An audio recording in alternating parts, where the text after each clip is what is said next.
Hey everybody, welcome to Rumble Renegade. This is Jacklyn Metcalfe here, and I know this is a little bit different format than we are normally used to. I am just doing audio this week and no video and no live. My apologies. But we have a really awesome guest with us today, and she is coming from a bit of a distance. Why don't you introduce yourself? Hi, Jacklyn. Thank you for having me. I'm Linda Belt, originally from Jersey. As you can hear per my accent. I can. Right. Specifically Jersey City, but we can talk more about that. That's awesome. But I am currently in 1987. I moved to New England. I am based out of Hartford, Connecticut. What time is it in Hartford?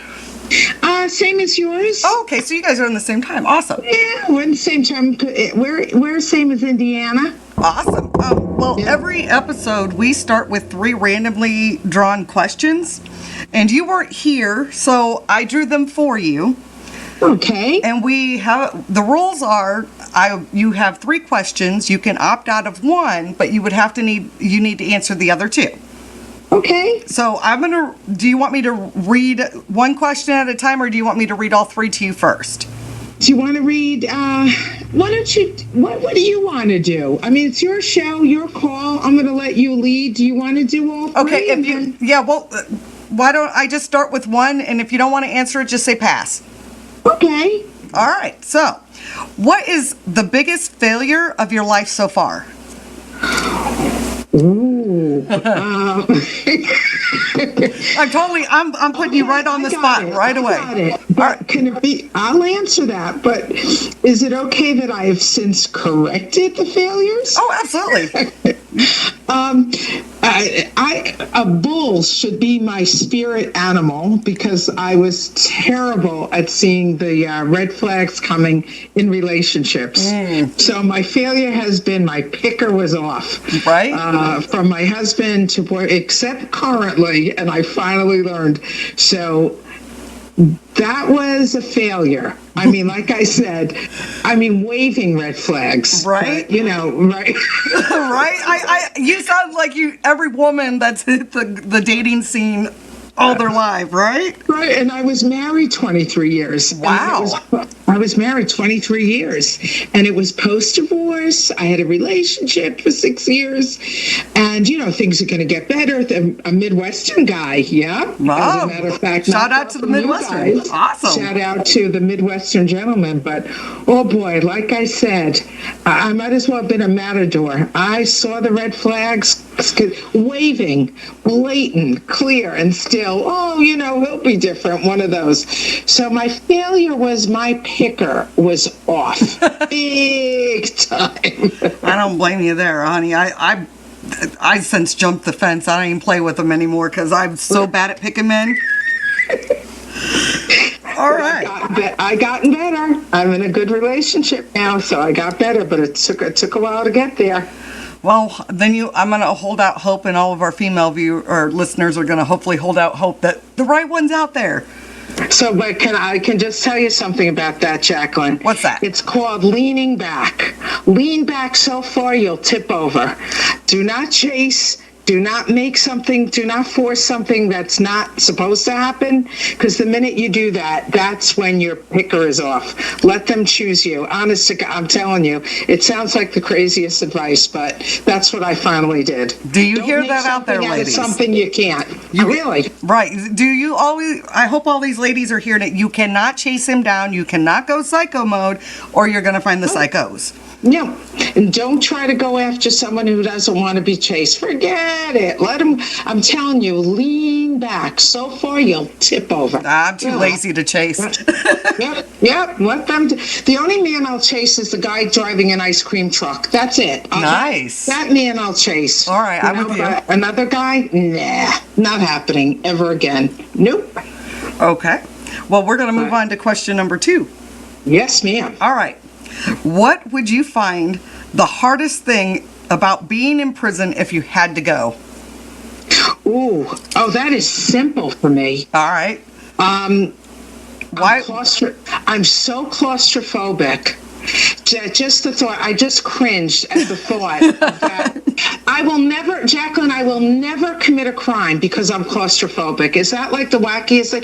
The thought of that door slamming, click. Last summer, I needed an MRI. I thought I was going to die. I was going to tell the doctor, I don't care what's wrong with me medically. I might die first before I have an MRI. I took so much Xanax that I could have been in the middle. I could have been in the middle of the road on the double yellow lines. I wouldn't even have known where the hell I was. I took a Xanax before I went. When I got there, they had to take me out of the MRI to give me another Xanax. Holy crap. I'm telling you. I have never. Now, see, I'm that way with spiders, but not in closed places. Oh, my God. I'm so claustrophobic. It's terrible. So that was like the easiest answer for me because I think of sitting in that cell and I would beg the judge to give me the death penalty, even if it was illegal. Even if it was illegal in the state, like in Connecticut, we don't have the death penalty. I don't think. I think they got rid of it. But I would be begging for it instead. Well, it depends how many years. You know, if you're talking a night or two in the slammer, I can handle it. But not, isn't it weird? It's not like gangs would scare me. Right? The thought that I'm straight and maybe a girl would come after me. No, my big, and I wouldn't know what to do with her. No, that's not my fear. My fear would be the door closing. I'm in an enclosed space. Isn't that crazy? No, you know what? People have some people, I have seen people that are afraid of really silly things. Like I have one of those odd ones, you know, those biscuits that you open up and they go pop? Oh, yeah. I can't open them, dude. I cannot open them. They scare the crap out of me. What is it like? Is it like a Jack in a Box for you? Yeah, it's like I know that it's coming. Pop up? Right, I know it's coming, but it freaks me out every time. I usually have my kids open them. Oh, it's like a Jack in the Box, isn't that weird? I get it. We all have weird shit. You know, it's like it's something. And I swear to God, if anybody brings any of those around me and it goes pop, I'm gonna put them up your nose. All right, they're so good. They're so good, though. I'm actually looking forward to the answer to this question. I think it'll be interesting. All right, so question number 3. What is the wildest thing you've ever done in public? Okay. I'm not going to pass. I'm gonna answer. Yes. I don't even know. And I have kids 28 and 27. Okay, the wildest thing, and not everybody knows this, but who cares? You know what? I'm 59 years old. I lived a life, tough shit. Right. You know, I'm just answering.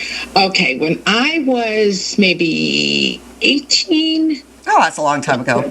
Okay, yeah. My boyfriend was 21. Our car, his old Camaro, we were driving in New Jersey in a very rural area, and his crappy car broke down, and the state police came to get us, and so we had a friend pick us up. I got a little cozy with him under a blanket in the state police barracks. With your boyfriend? Or yes, with the cop? With the cop. No, with my boyfriend. Oh, okay. That's great.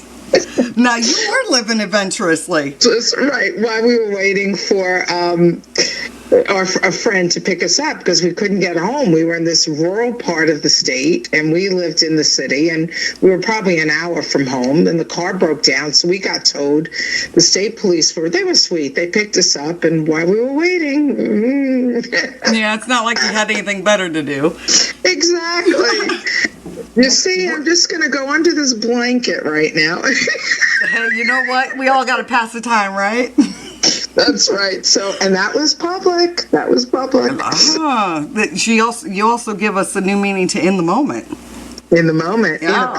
in a state police barracks. So, I'm sorry. That's funny, man. I wish that I could own that one. Do you know? I kind of forgot about that until you asked that question. And maybe my brain wanted to forget about it, but that's kind of that is very funny. No, that's something you should own. You should totally own that because that's great. Yeah, those are the things that make life great. Yeah, it was a long time ago, so it was. So, how long have you been doing comedy? Jacklyn, I started 15 years. Wow. 15 years, yeah. I was a stay-at-home. 15 years, full-time. It's my profession. I was a stay-at-home mom. as I said, I was married, and my kids were in middle school. And I had a theater background, and I did comedic acting, but I never did stand-up. I did improv, but I never did traditional stand-up. So my kids were in middle school.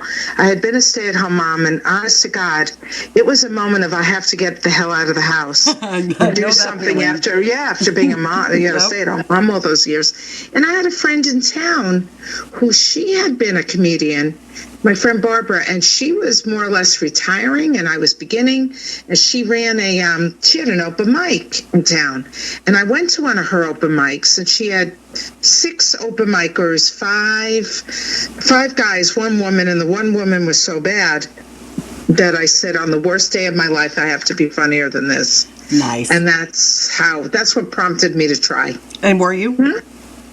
I tried. I didn't go to that venue. I went. The first time I ever did stand up, it was a coffee house. So there's no alcohol. Now I have all sober people. I'm up there for the first time. But you know what I did when I went in? I made sure there was a back door, and so I said, "Oh my God!" And I had friends come. Big mistake. Never ask your friends to go to your first ever open mic. I know, right? And they're like rooting me on. Woo. I filled the place.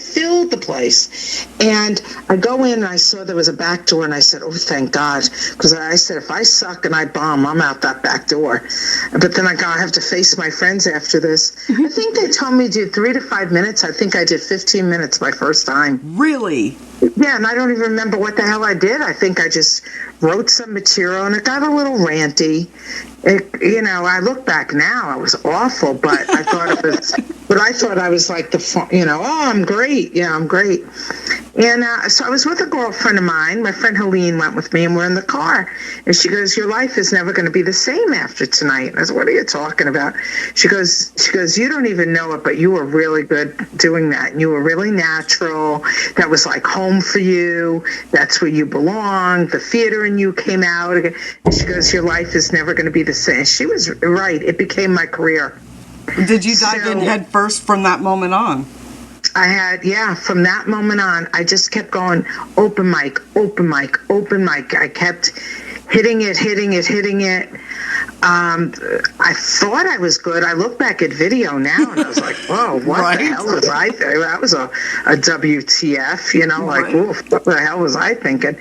And, I had it videotaped, and, like everybody thinks you're going to come out of the gate and you're going to be, the next best thing. And it's a lot of work, and there's no shortcuts, so 15 years later, I'm still doing it. Yeah. So what was your worst time on stage? Oh my God. This sounds like it's going to be a good story. I just snorted. Yeah, you did.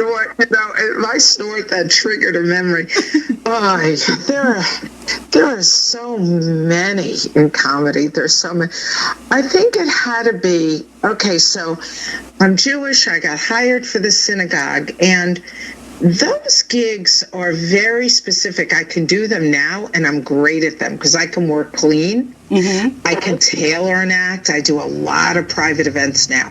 I can do senior centers, 55-plus clubs, and residences. I've had priests and nuns in my audience, but in the beginning of my career, I couldn't do it. So I think just having...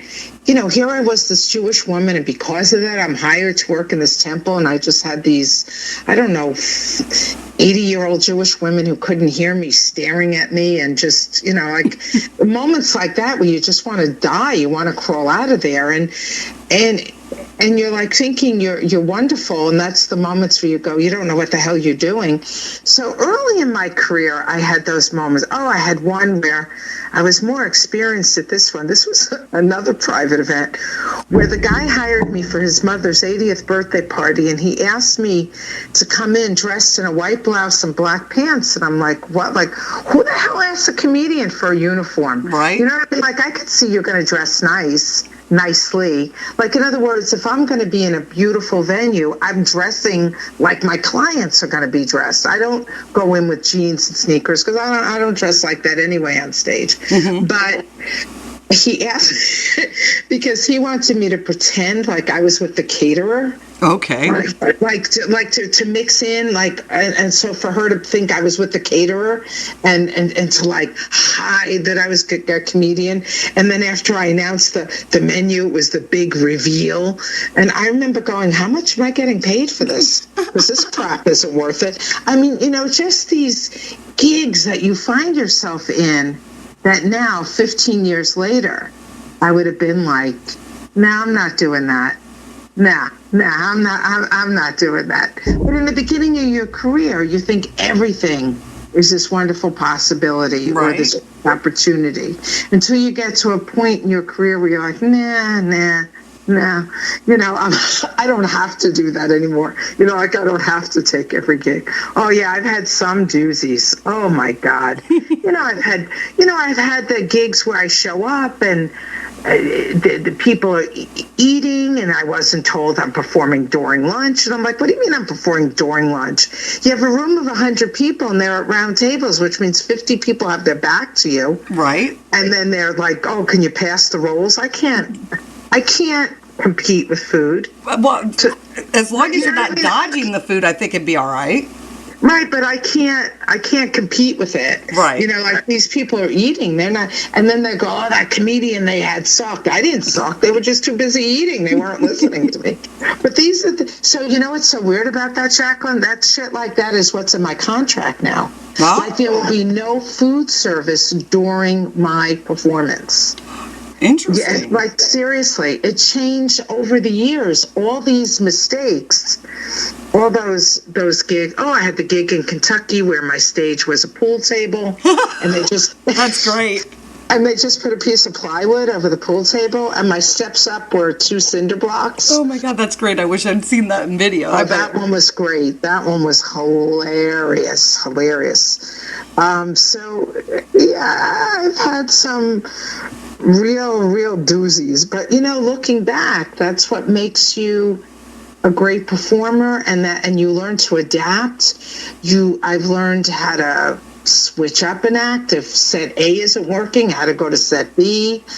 And like I said, it makes you, whenever you put yourself into an uncomfortable situation as a stand-up, I think you just get better at what you do. And you also pull on your improvisational skills. I would agree. To do it. Yeah. So do you have a writing process that do you still, obviously I would think you still write since you're very active. I mean, is there a process you go through to get to a good joke? My process is like my advice on a relationship. Let it happen organically and don't chase it. Wasn't that a nice segue? Look at that. What I just did. See what I did there? I recalled. See, I did a recall. You did a recall. I did a recall. I write organically, meaning as something happens in my life or my world or an observation, I take note of it and then I write. As opposed to waking up in the morning and saying, I'm going to sit down today and write. I can't. God bless the comedians and writers who can. Whether it's a novelist or... A novelist is different. That's a different process. Right. Because my humor comes from my actuality, from my reality, and from my life, I have to wait for stuff to happen. And that's what happened, in my life with raising kids. That's where the humor was. And then having a 91-year-old mother and siblings and a husband. And then after my divorce, I got humor from that whole thing, from being married 23 years, then my marriage ending. And then I was in a 6.5-year relationship with this, my ex-boyfriend's in Ohio.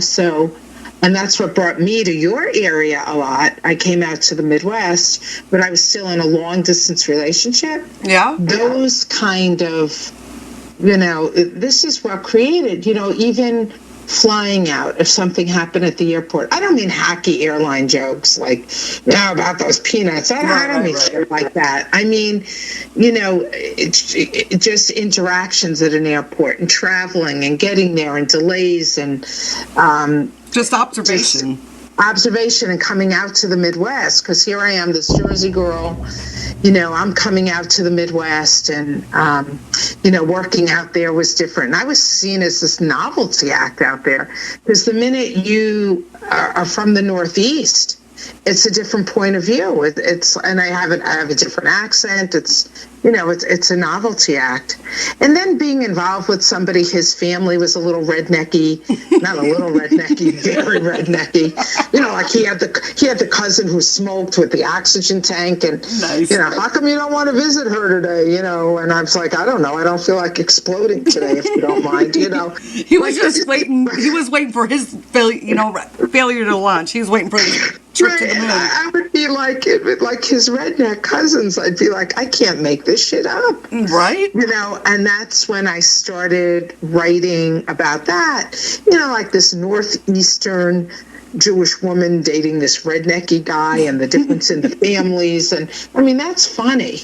It's funny, and the reality, and then the woman my ex-husband married, she's crazy, and she was attacking me on Twitter every day, and I was like, you can't make it up, but you tell the truth. Right. That's where, and then after that relationship ended, and the dating started, and even now being in a great relationship, there's still humor there. Because I'm 59, he's in his 60s, and there's humor there, So just in the whole aging thing and the differences now. So I let that happen. Does that answer your question? Yeah, that totally answers. Okay, yeah. Because I'm with you on I can't sit down and just write. It has to pop in my head, and I've said this before, I pulled over to write out things because it's just, it happened, or it just was an aha moment. So I get that. During your career, was there like this one moment or one defining moment that tipped the scales, that you knew you did the right, you were on your way? Oh yeah, I think the first standing ovation I got, and I mean it was like a big room, a fussy audience. That's when I knew.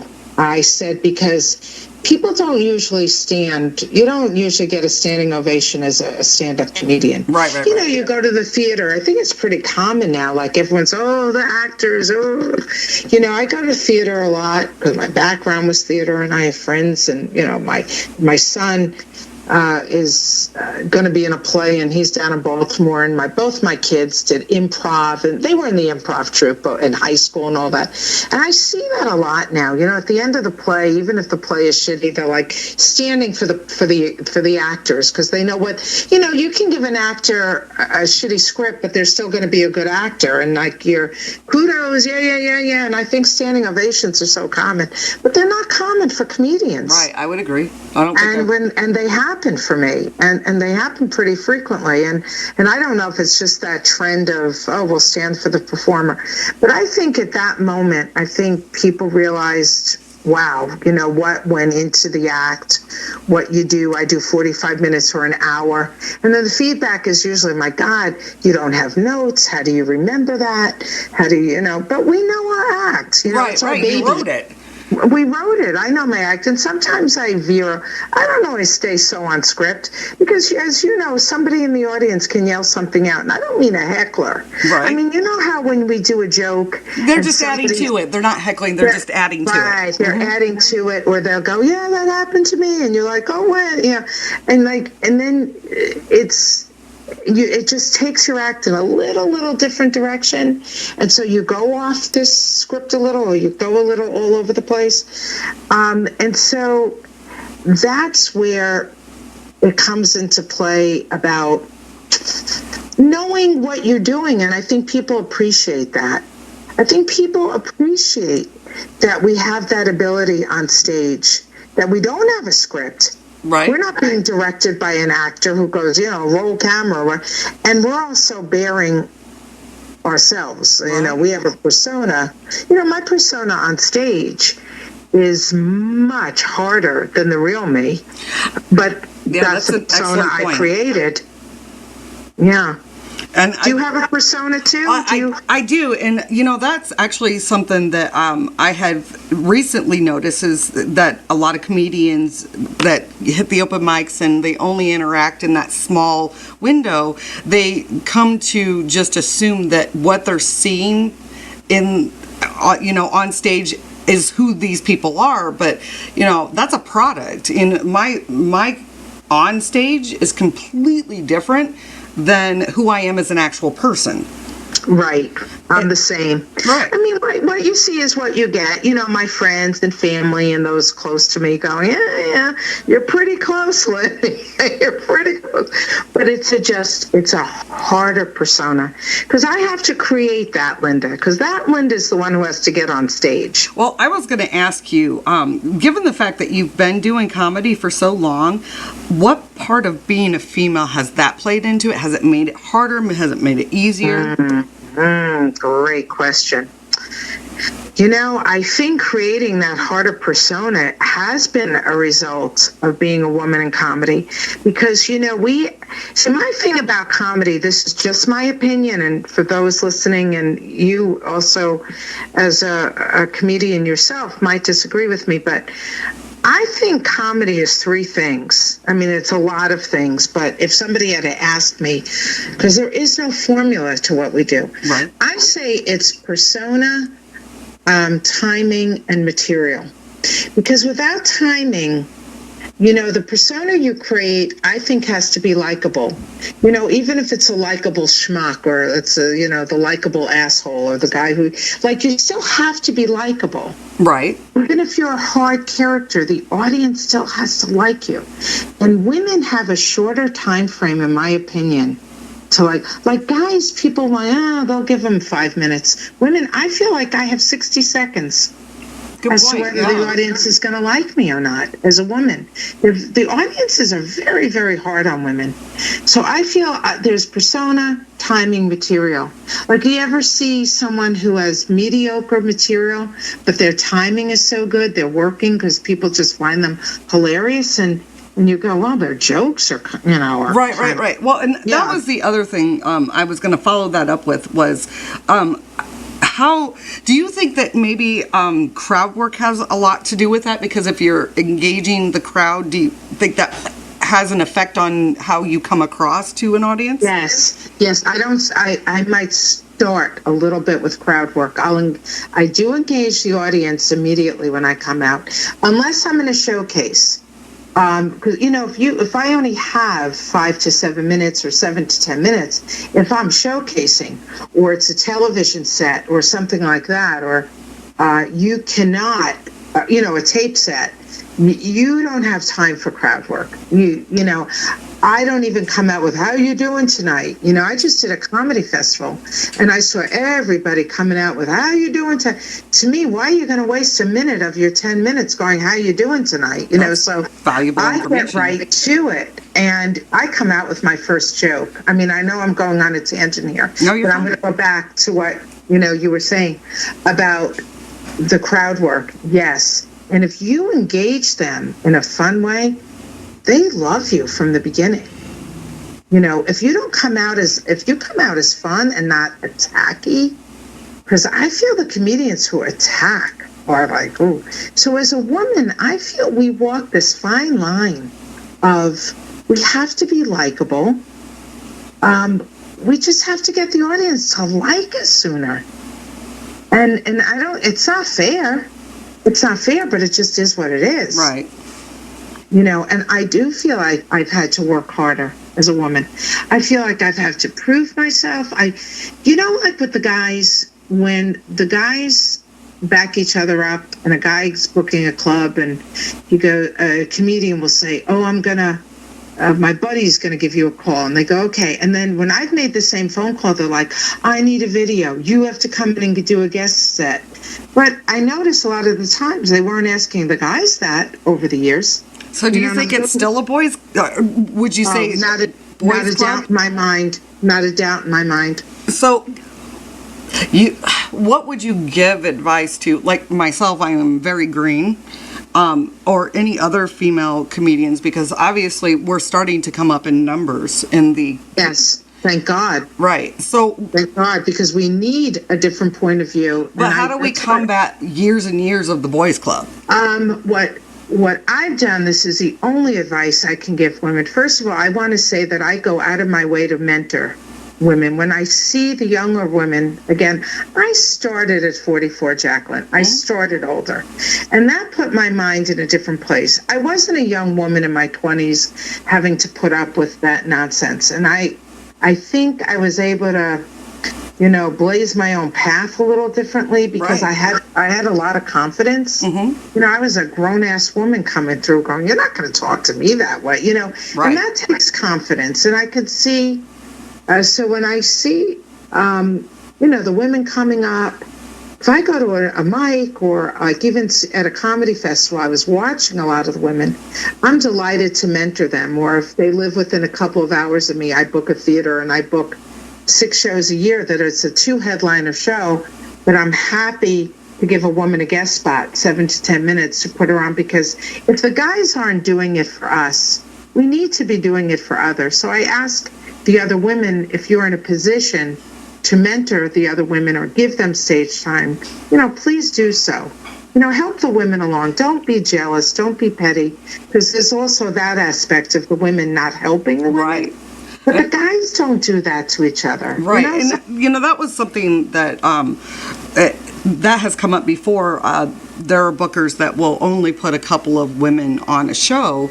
And so Sandra Edgel, she's one of the other hosts that's been on the show, and she said that, specifically that when we go in there, we're no longer competing against all of the comedians like on even in a competition or trying to get a spot on a showcase. You're looking at the other females and they become your competition. It's almost as if they're building a contentious environment to where we feel we have to, again, continue to compete. Right. I agree with that, and it shouldn't be, and I'll tell you why. We're all different. When I get on stage, my act is my act. Right. Because I'm Linda Belt. Nobody lived my life.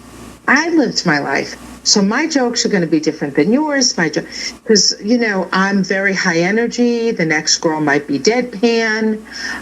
We all have a different style. And comedy is, I'm noticing, very different now. I'm more what you would call, I don't know what I call classic comedy, set up punch, delivery, very high, aggressive energy, where I'm seeing this very different trend in comedy now, even, with the women. And it's a whole new ballgame, and it's great because it's just a different point of view. And I always say, a woman, we have a different point of view. And over the 15 years, I've had some of the women like that to me. I call them the girls, because they have the boys club, I call it all girls club, but I'm not like that. Right. But I've had some of the women be that way to me, and it's really unfortunate because I've never done anything to them. They really haven't done anything to me except they haven't been generous.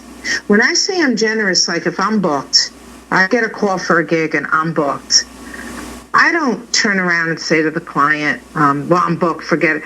I go out of my way to say, can I help you find someone? I would like to replace me. Do you only want a woman? Because if they were calling me because they only want a woman, like let's say it's a woman's event, then I will call one of my girlfriends. Why am I going to prevent another friend of mine from working? Right. You know what I mean? And it's also good karma. And I'm with you out there on that one. I think that there's enough pie to go around. Exactly. Like there's a couple of girls I've worked with. So I'm in Hartford. I'm smack dab between New York and Boston. I'm between two big cities for comedy. But I'm smack dab in the middle, 2 hours to one, 2 hours to the other. So I'm in the middle. So I work all over New England. I work New York, New Jersey, I work all over. In fact, I'm going to be out in Ohio in October, back out that way. And there were some of the girls who, of course, I'm not going to come on your show and name names. Yeah, no, you don't have to do that. I just meant there's a couple, bringing up this conversation, who have come to my mind where I'm thinking, there were times I was booked and I wanted to refer someone and I didn't want to think that way. But I realized that some of the girls, if you are on a show with another woman, she has a great set, say great set. Right. Say, Acknowledge it. you know, I love that joke. You know, that particular, even if you have a tag for them, give them the tag. But when you work with somebody and you've killed and that girl cannot even come over to you, shake your hand, hug you, and say, wow, you killed, that was great. When you're with that person, you can't change that person.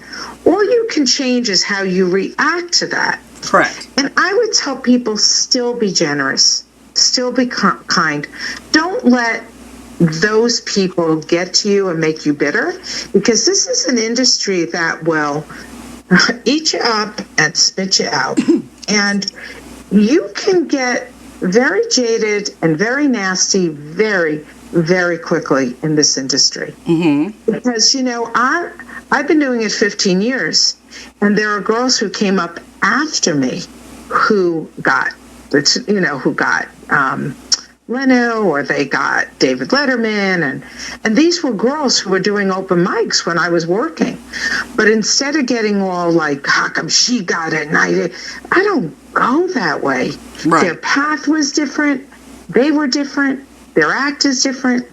You know, you can have 7 to 10 minutes for television, but the same girl that got that spot, she can't do an hour. She's now, even after doing television, she's not getting the hour solo acts that I'm getting, right, or even making the money I'm getting. I may not have been on late night television, but I'm working, because those private gigs, those corporate gigs, those are the ones that pay a lot of money. Right. So we end up being the comedians that nobody's heard of, but we're working.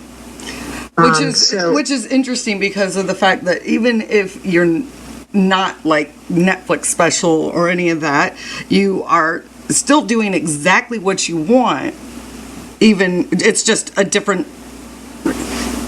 version. Exactly. Of it. So, you know, and back to the woman issue, what I would say is, you just, as a woman, you have to get to a point, as a woman in this industry, you have to get to a point of being so good that nobody can deny your talent. I got to the point where somebody would say, oh, yeah, I saw Linda Bell. Wow, yeah, she did great.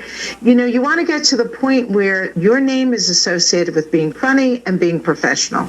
Nobody could say, God, I saw her and she bombed. I mean, we all have bad nights. Mm-hmm. But what I mean is you have to have more hits than misses. And that's where I feel women have to work a little harder, because you'll hear the stupidest things. You know, you'll hear things like, you know, that room doesn't book women anymore because 2 years ago they had a woman that bombed, so the owner doesn't want a woman back. Tell me that is not the stupidest thing you ever heard. That would be like saying, I had a guy 2 years ago who bombed, so we can't have a guy back. Who says that? Nobody says that. Nobody with any common sense says that. No, they wouldn't say that about the guys, but yet they say it about the women. We get blamed as women in this industry. We get blamed, like our whole gender gets blamed. You know, it's like if somebody sees somebody, they go, oh, she's not funny. Women aren't funny. Oh, God, which that whole comment makes my head explode. Because whenever someone says to me, women aren't funny, I go, you're seeing the wrong women. Right. Because here's what happens. Our numbers are low. Okay, so you're seeing more men than women. So now you're seeing women, and like any comedian, any newbies, you're going to go to an open mic, and most of the guys are going to suck, and most of the women are going to suck. Why? Because they're new. And most people who attend comedy don't make it. It's difficult. So you're going to see people who are not good, and they're never going to get past, you know, being on an open micer. And then out of those numbers, now our numbers of women are lower. And so now the number has even dwindled more.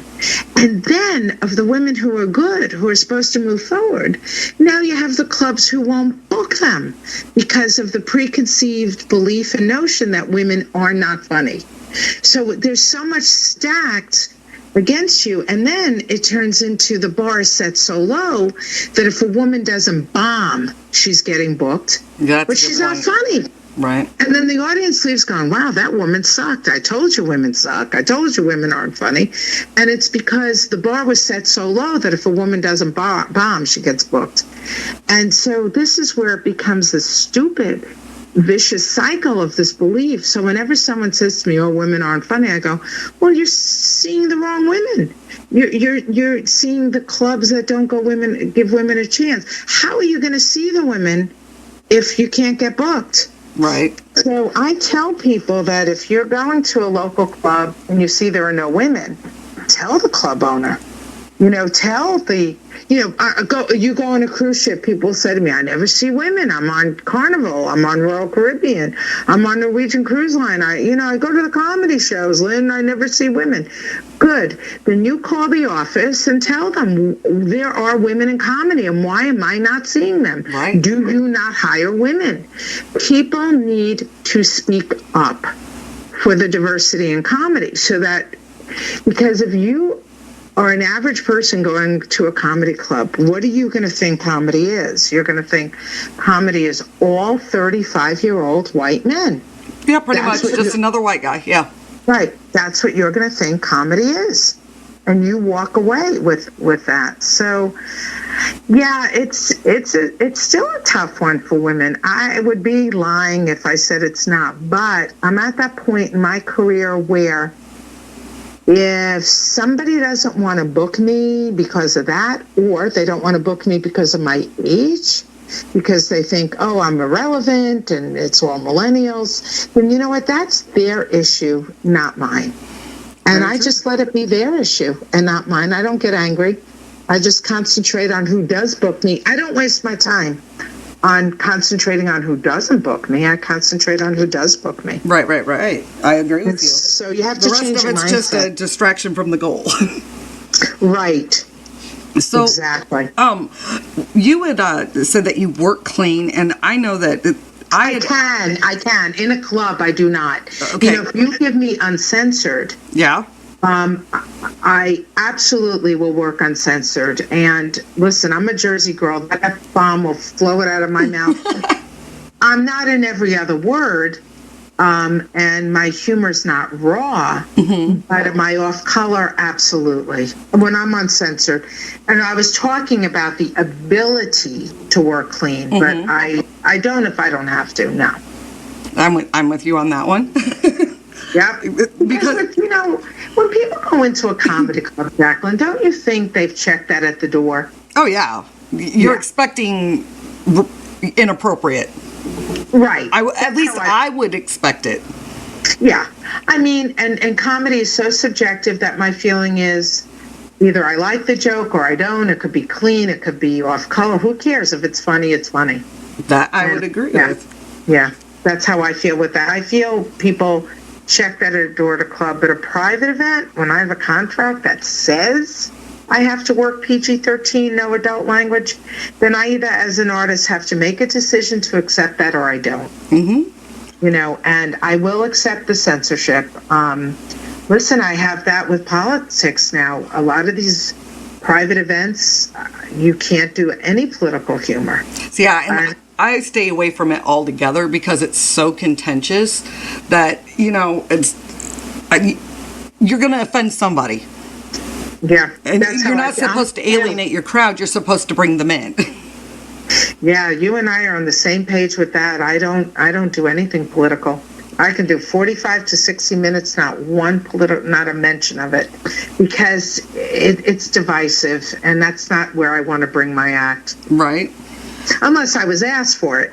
If it was a group that wanted it, and then I would write a few jokes, if they said this is fine. Like if it was a, Democratic committee, fundraiser, and I've done these. I've done Republican fundraisers, Democratic, for local towns and all that.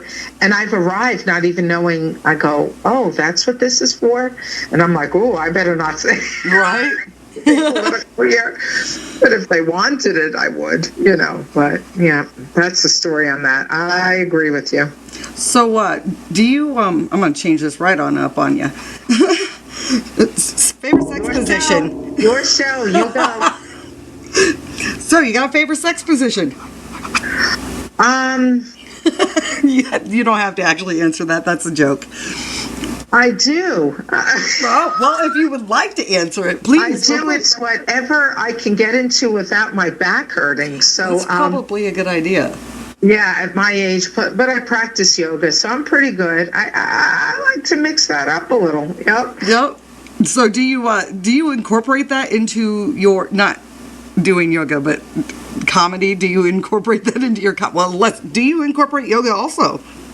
Yeah, I do have yoga in my act. Just a couple jokes. Was the question, are you asking if I have sex and sexuality in my act? Yeah, do you incorporate that? Yeah. Oh Do my you do God, it? yes.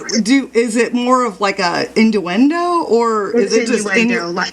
It's innuendo. Like even talking to you now, there would be certain language I wouldn't use, but like I could give you examples of words I would not say on stage, but I only because coming from me, it wouldn't quite fit my persona, but sometimes it would.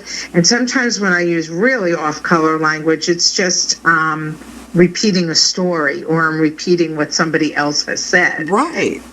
Yeah, because again, I have to come from the place of my reality, but oh yeah, it's heavy duty innuendo. When I say it, you know exactly. Yeah, there's no question. There's no doubt. You know, there's definite jokes. Oh yeah. So, who has been probably one of your biggest supporters, influencers in your career? Do you have anybody that has been there? I have some I have my comedy friends locally.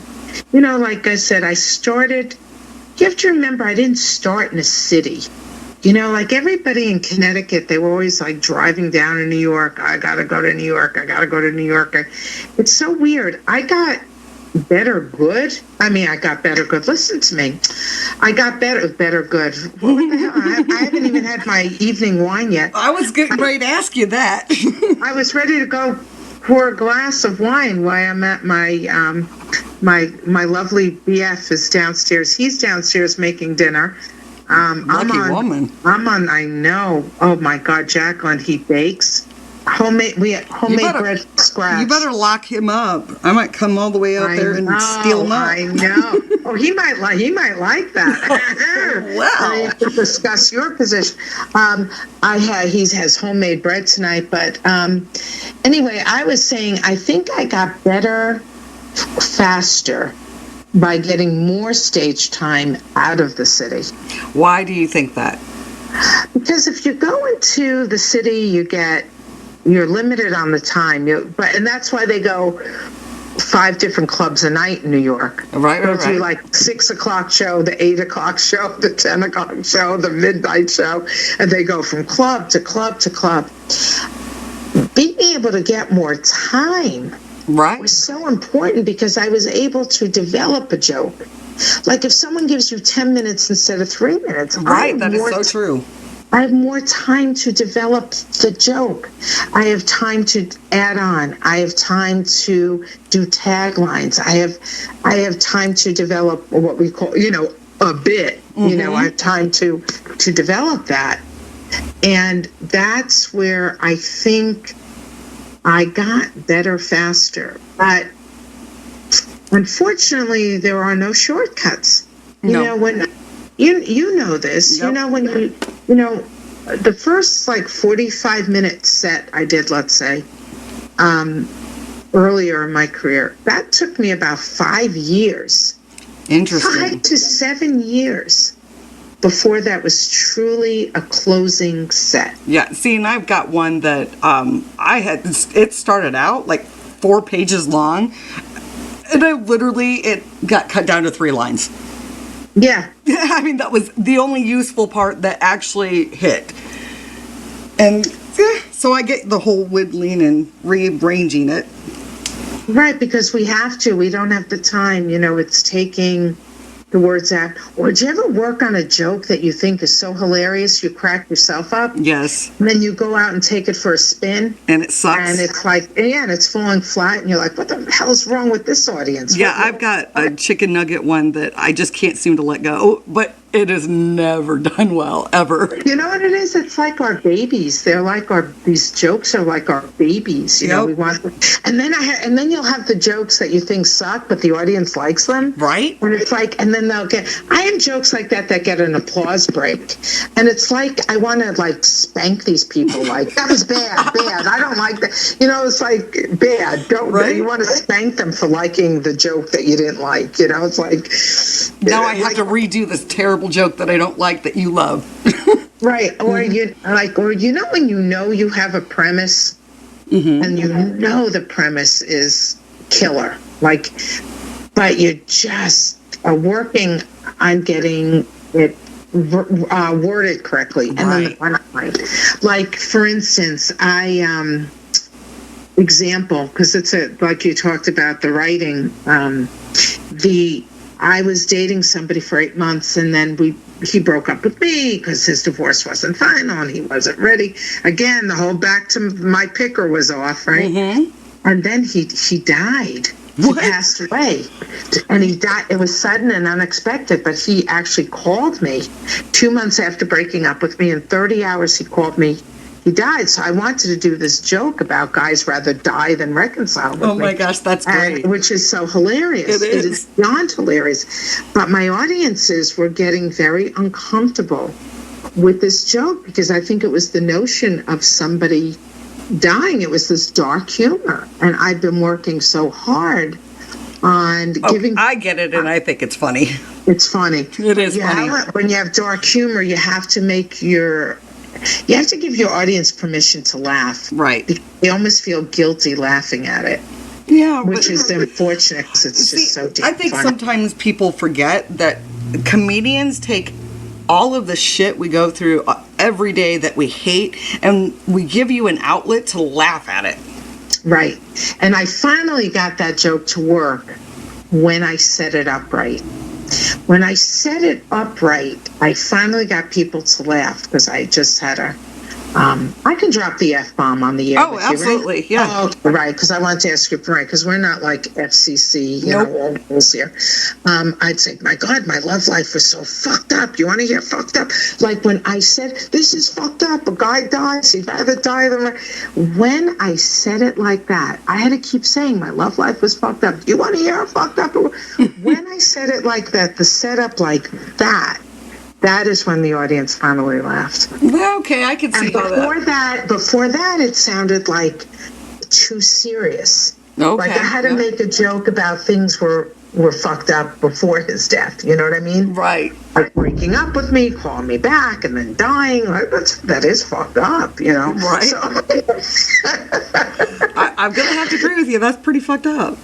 It is. So that's where the humor came in. And it's like we on stage, we command, we control, and we have to give the audience, we're up there saying you have permission to laugh. You have permission to laugh. Right. And that goes back to I also think that goes back to the likability. The That's whole a good point, issue I was talking about. Once they like you, they're with you. And they're with you, and they'll go down this road with you. Not always. Right. Because, you have these nights. I've had nights where I've had a 7 o'clock show and a 10 o'clock show. And the 7 o'clock show, a joke will get an applause break. And the 10 o'clock show, it falls flat and it drops dead. Right. So, you don't know. And audiences have personalities, too. Right. So, that's the scoop there. So I wish there was a formula, right, Jacklyn? Don't you wish there was a formula to when people ask you? There is none. And at this point, no. The only thing that I have found, and I agree with you, is as much mic time as you can get. Absolutely. Honestly. and record and go it. into rooms that actually make you uncomfortable. Yeah. Because working like millennials, I tell them, do the rooms with older people, do the rooms with the younger people, do this, do an urban room, just go out of your comfort zone, because the more you can do, the more universal you'll become, the more universal your humor will become, and your act will be much more marketable, if that's the goal you want. Mm-hmm. If you only want to work a certain genre or area or type of room, then that's fine. That's your decision as an artist. I mean, we're artists at the end of the day. Right. And, some artists want to paint abstract, and some want to paint still life and realism, and this is our canvas, is the way I see it. And you can make a decision, and I never fault a colleague who goes, I wouldn't take that gig you're doing because nobody's going to tell me I can't curse, and nobody's fine. Right. And you work within those parameters. That's your decision. And as an artist. I agree with you, because there are certain places, like we have a family comedy club that just went up here, and I am currently not at a level that I work clean, so I know that I just cannot do their mic because of the fact that I, at this point, choose not to do the clean. Not that I'm not working on clean material, I'm just not there yet. But you know what? Good for you, and I'll tell you why. Because as an artist, you're figuring out your voice, who you are, what you want, and you're not putting yourself or that room or that audience, for that matter, in a situation where they shouldn't be. I am the first one to tell somebody if I'm inappropriate for an act. And I can work clean, but sometimes, okay, so for instance, it's St. Patty's Day, and someone goes, oh, we want an Irish comedian. I go, I'm not Irish, you don't want me, you want jokes about... So I'm the first one to say, I'm not right for this gig. Right. And as a professional, that's very important. I would think that would be hard for some people to... Oh, I tell people it is one of the biggest mistakes as a comedian to make, is to take a gig you're either not right for or not ready for. Don't do it, because you only have that first impression is your only impression in this industry. And if you have a booker who sees that and you're a bad match for the room, that's what they remember when they go to book you again. That's true. Because it happened to me early in my career. I said to, before everything was online, that's giving my age away, like when the Earth's crust was still fooling.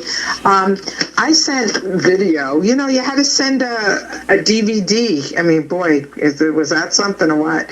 You didn't send a vid online, and I sent it way too early to a booker. So in his mind, I sucked. Oh, and years later, when even somebody's go, oh, you want to hire Linda Bell? In his mind, he probably was like, no, why would I hire her? I saw that video. I sent it out too soon. Yeah. Okay, but how would you know the difference? Real quick, because we're getting down to our hour here. Yes, ma'am. How would I know the difference on what? Sending it out too soon? Yeah.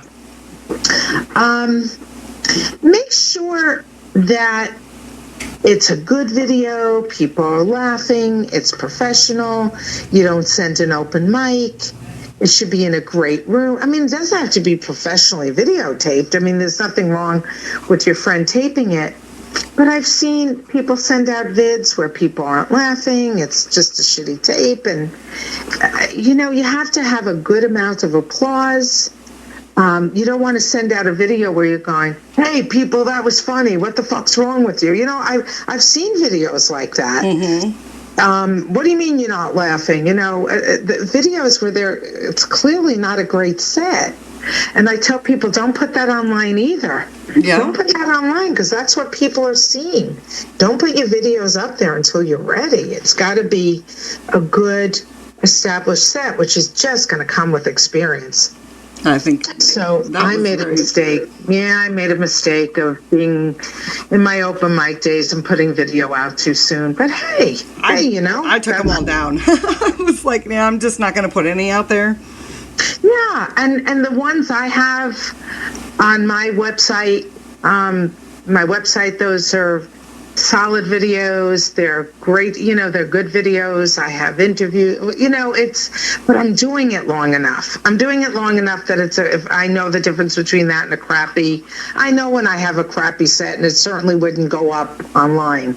You have to know the difference. So, yeah, I hope that helps. It does. Well, we are getting down to the last couple of minutes, so I would giving you the floor to do any plugs, put your website in there. Where can people see you? What do you got coming? Thank you so much. I'm Linda Belt, BELT, like you wear to hold up a pair of pants. Linda, because a lot of people think it's a bell, like ring the bell. LindaBelt.com. You can go to my website. That would be great. I do work out in your area. I was out there when was I in Indiana? Oh, I was just out there in June. If I'd known that, I'd had you on when you were here. I know. I was out there in June. I was in suburban Indy area. I have family out your way. I have family in Carmel, and I have family in Zionsville. Well, you got to hit me up. I'm not far from there. Next time I come out, I've got family out there. So I'm going to be in, if you go to my website, lindabelt.com, it has the upcoming shows. Again, you could see video. There's some articles on there where, the standard, my bio. And for your listeners, if I'm going to be anywhere near where you are, come on out and say hello. And I'll be in Cleveland area in October. That's the closest I'll be to the Midwest. But when I come out to visit, well, people listen to us from all over, so you might hit some people. Yeah, I was going to say, that's why I said wherever your listeners are, if you see I'm in your area, come on over. And so you can hear all this innuendo that we will discuss. It won't be innuendo, it will be in your face-o in person when I'm on stage, so that'll be fun. But Jacklyn, thank you so much for having me today. It was so much fun. It was a great pleasure. Give me 2 seconds here, and then don't let you go just quite yet. I just want to put in for all the listeners, we will not have a show next Monday because of the holiday, and so we will see you in 2 weeks with Haywood.